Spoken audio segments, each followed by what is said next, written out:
एक मामूली सी कदकाठी, बेहद मामूली शक्ल और बेहद सादे कपड़े, लेकिन उपलब्धि असाधारण। ये परिचय है संत स्वामी शिवानंद जी का, जिन्हें 126 साल की उम्र में पद्मश्री के अवार्ड से नवाजा गया। जब स्वामी शिवानंद जी को राष्ट्रपति भवन में पद्मश्री के लिए बुलाया गया तो उनकी सादगी को देखकर हर कोई हैरान था। वो सबसे पहले पीएम मोदी के पास पहुंचे और झुककर प्रणाम किया। स्वामी जी की सादगी को देखकर पीएम मोदी खुद भी अपने आप को रोक नहीं पाए और देश के पीएम होने के बावजूद भी उन्हें झुककर प्रणाम किया। जब शिवानंद जी राष्ट्रपति से सम्मान लेने के लिए पहुंचे तो वो महामहिम के सामने भी झुक गए। राष्ट्रपति ने भी झुककर शिवानंद जी का हाथ पकड़कर गले लगा लिया और उन्हें पुरस्कार दिया। यही तो है भारत की आत्मा और संस्कृति। शिवानंद जी का ये वीडियो उन तमाम लोगों के लिए एक सीख है जो आज मैं झुकेगा नहीं साला पर रील बनाकर फक्र महसूस करते हैं और भूल जाते हैं अपनी जड़ों और संस्कृति को।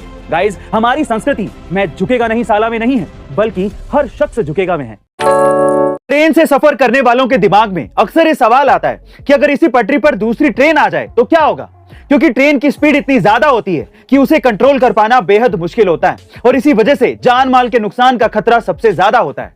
इसी नुकसान को रोकने के लिए हमारे रेल मंत्री अश्विनी वैष्णव ने एक ऐसी तकनीक कवच का ट्रायल करवाया, जहां खुद एक तरफ रेल के इंजन में रेल मंत्री अश्विनी वैष्णव थे तो दूसरी ट्रेन में अन्य रेलवे अधिकारी। अब दोनों ट्रेन एक ही पटरी पर थी, दोनों के बीच की दूरी 380 मीटर थी और जैसे ही इससे आगे लोको पायलट ने ट्रेन बढ़ाने की कोशिश की, ट्रेन में सायरन बजने लगा। सबसे खास बात यह रही कि इसी निश्चित दूरी पर यानी कि 380 मीटर से पहले ही ट्रेन अपने आप रुक गई। मतलब यह हुआ कि कवच टेक्नोलॉजी से किसी भी स्थिति में अगर दो ट्रेन एक पटरी पर आ जाती हैं तो वो आपस में नहीं टकराएंगी। गाइस, ये हमारे देश और रेलवे डिपार्टमेंट के लिए एक बहुत बड़ी उपलब्धि है। आपका इसके बारे में क्या ख्याल है, कमेंट सेक्शन में जरूर लिखिएगा। ये कहानी है अमृतसर के दो नाबालिग मासूम भाइयों की, जो रोजाना 24 किलोमीटर दूर अपने गांव से पिता का ढाबा चलाने के लिए आते हैं। दरअसल साल 2021 में पैसों की तंगी के चलते उनके पिता की मौत हो गई थी। जब सिर से पिता का साया उठा तो घर चलाने की जिम्मेदारी इन दोनों भाइयों के कंधे पर आ गई। पिता की मौत के गम को सीने में छिपाए दोनों भाई पूरी शिद्दत से पिता के ढाबे को चलाने में जुट गए और इसी बीच एक दिन लव राजा नाम का एक शख्स उनके ढाबे पर खाना खाने आया, जिसने इन दोनों भाइयों का वीडियो बनाकर सोशल मीडिया पर डाल दिया, जो रातों रात वायरल हो गया।